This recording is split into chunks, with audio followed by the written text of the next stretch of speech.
सुमित्रागंज गांव बहुत सुंदर और हरा भरा था। इस गांव में रामू अपनी पत्नी और बेटी के साथ खुशहाल जीवन जी रहा था। रामू के पास अपनी छोटी सी जमीन थी जिस पर वह सब्जियों की खेती करता था और उसी से उसके घर का गुजारा चलता था।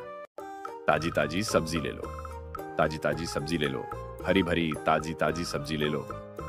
बेटा, बहुत दिनों से कुछ खाया नहीं है, थोड़ा सा कुछ दे दो।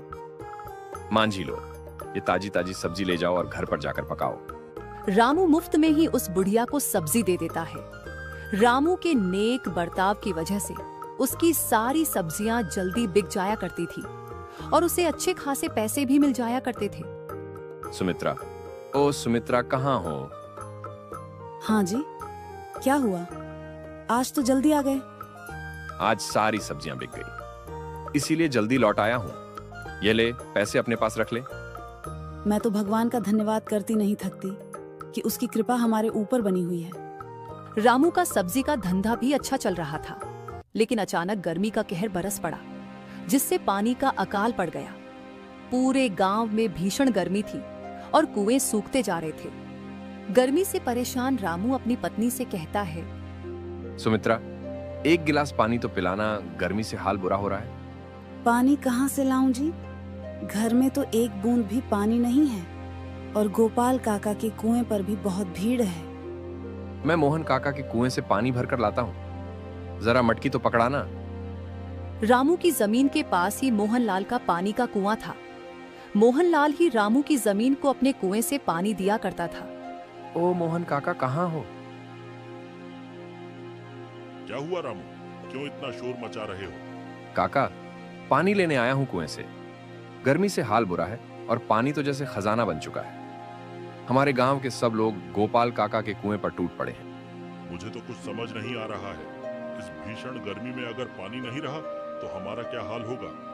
कलयुग है, घोर कलयुग। जब दिन बुरे हो तो हर तरफ से नुकसान ही नुकसान होता है। अच्छा काका, मैं थोड़ा सा पानी ले लेता हूँ। हाँ, ले ले। रामू पानी की मटकी भरकर घर लौटता है। रामू खुद भी पानी पीता है और सुमित्रा को भी देता है। ठंडा पानी पीकर सुमित्रा बहुत खुश हो जाती है। पानी पीकर तो लग रहा है जैसे मेरी जान में जान आ गई हो। गर्मी इतनी ज्यादा है कि एक पल भी रहा नहीं जा रहा है। हाँ, ऐसा लग रहा है जैसे नरक में रह रहे हैं। इस साल इतनी गर्मी रही तो ना जाने पानी का क्या होगा। हम पानी कहाँ से लाएंगे? भाग्यवान, चिंता मत करो, भगवान सब भला करेगा। सुमित्रा की चिंता गलत नहीं थी। भीषण गर्मी के कारण गांव की नदी और कुएं सूखते जा रहे थे। सूरज का कहर जमीन वालों पर बढ़ता जा रहा था और साथ ही पानी भी खत्म होता जा रहा था। रामू अपनी जमीन के लिए मोहनलाल के कुएं से पानी भरने आता है। मोहन काका, ओ मोहन काका, कहाँ हो? रामू के आवाज देने पर मोहनलाल चले आता है। रामू, मुझे तुमसे जरूरी बात करनी है। जी काका, कहिए, मैं सुन रहा हूँ। देखो रामू, बुरा मत मानना। मैं जो कह रहा हूँ हो सकता है तुम्हें अच्छा ना लगे। क्या बात है काका, खुलकर कहिए, मुझे क्यों बुरा लगेगा? रामू, इस भीषण गर्मी में मानो सूरज देवता अपना सारा गुस्सा जमीन पर उतार रहे हैं और पानी की कमी भी अलग हो रही है। गर्मी के कारण गांव के सारे कुएं सूख चुके हैं। गोपाल का कुआं तो पूरी तरह सूख गया है।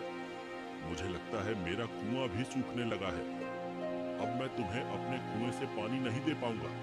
अगर मैंने तुम्हें पानी दे दिया तो मेरे खुद के लिए मुसीबत हो जाएगी, इसीलिए मुझे माफ कर देना।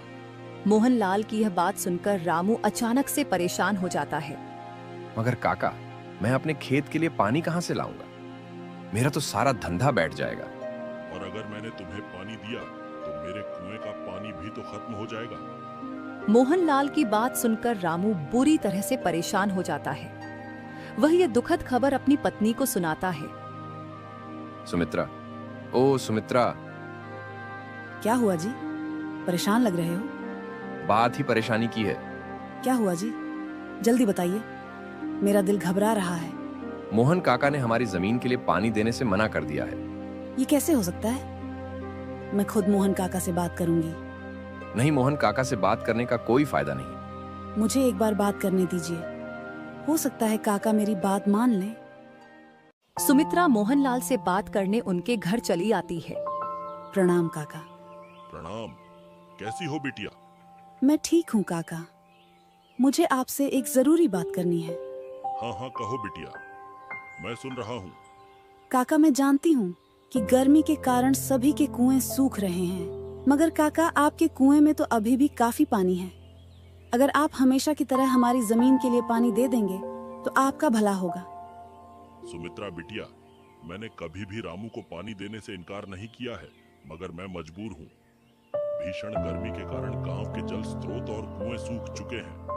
मुझे डर है कि कहीं मेरा भी कुआं ना सूख जाए, इसीलिए इस बार मैं तुम्हारी कोई मदद नहीं कर सकता। मोहनलाल सुमित्रा को भी निराश लौटा देता है। सुमित्रा वापस रामू के पास आती है। सुमित्रा गर्मी से बुरी तरह परेशान हो रही होती है। मोहन काका ने मुझे भी मना कर दिया है। तो अब हम क्या करेंगे? हमारी कमाई का एकमात्र सहारा तो सिर्फ हमारी खेती ही है। अगर इस साल हम बीज नहीं बोएंगे तो हमारा गुजारा कैसे होगा? आप परेशान मत होइए जी, हम अपनी जमीन पर अपना खुद का कुआं खोदेंगे ताकि हमें आगे भी पानी की कमी ना हो। तुम्हारा यह विचार तो बहुत अच्छा है।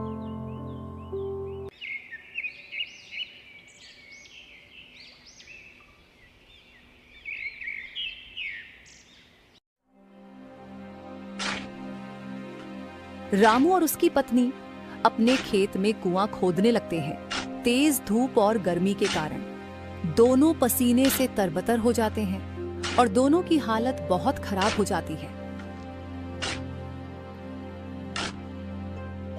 सूरज देवता थोड़ी दया करो। इस गर्मी से तो लग रहा है कि अभी पिघल जाएंगे, और यह प्यास है कि खत्म ही नहीं हो रही है। ऊपर से थकान ऐसी हो रही है जैसे मीलों पैदल चल के आए हो। ये कैसी परीक्षा है भगवान? सुनिए जी, ऐसे परेशान मत होइए। अगर हम हार मान लेंगे तो इस मुश्किल को कैसे हल करेंगे? हिम्मत और सब्र से सुमित्रा और रामू अपने खेत में एक कुआं खोद लेते हैं, मगर कुआं बनाने के बावजूद भी पानी का नामो निशान दूर दूर तक नहीं था। पूरे ढोलागंज में पानी का अकाल पड़ा हुआ था। गांव के सभी कुएं पूरी तरह से सूख चुके थे। कुआं तो बना लिया है, मगर पानी कहां से लाएंगे? सब्र रखो जी, कुछ ना कुछ हो ही जाएगा। गर्मी से बहुत प्यास लगी है, एक गिलास पानी तो ले आओ। सुमित्रा रामू के लिए पानी लाने जाती है, मगर मटके में भी सिर्फ एक गिलास पानी बचा होता है। सुमित्रा जैसे तैसे गिलास भरकर रामू के लिए लाती है। सुनिए जी, बस इतना ही पानी बचा है। लाओ जल्दी से, मुझे तो बहुत प्यास लगी है। रामू अभी पानी पीने ही वाला था कि दरवाजे पर एक फकीर की आवाज आती है। पानी पिला दो बेटा, बहुत प्यास लगी है। रामू को खेत से आने के बाद बहुत ज्यादा प्यास लगी थी, मगर रामू ने खुद पानी पीने के बजाय वह पानी उस फकीर को दे दिया। ये लो बाबा, पानी पी लो। फकीर पानी पी लेता है और खुश होकर कहता है, भगवान तुम्हारा भला करे, तुम्हारा सारा जीवन सुख में बीते। उस फकीर का आशीर्वाद पाकर सुमित्रा और रामू दोनों ही खुश हो जाते हैं।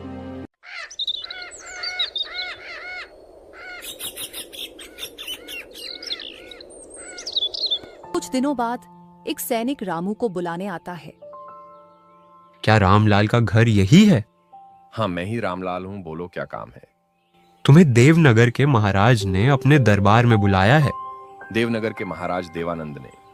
उस आदमी की बात सुनकर रामू परेशान हो जाता है। तभी वह चिंता में डूबा हुआ महाराज देवानंद के दरबार चला आता है। महाराज, मैं आपकी क्या सेवा कर सकता हूँ?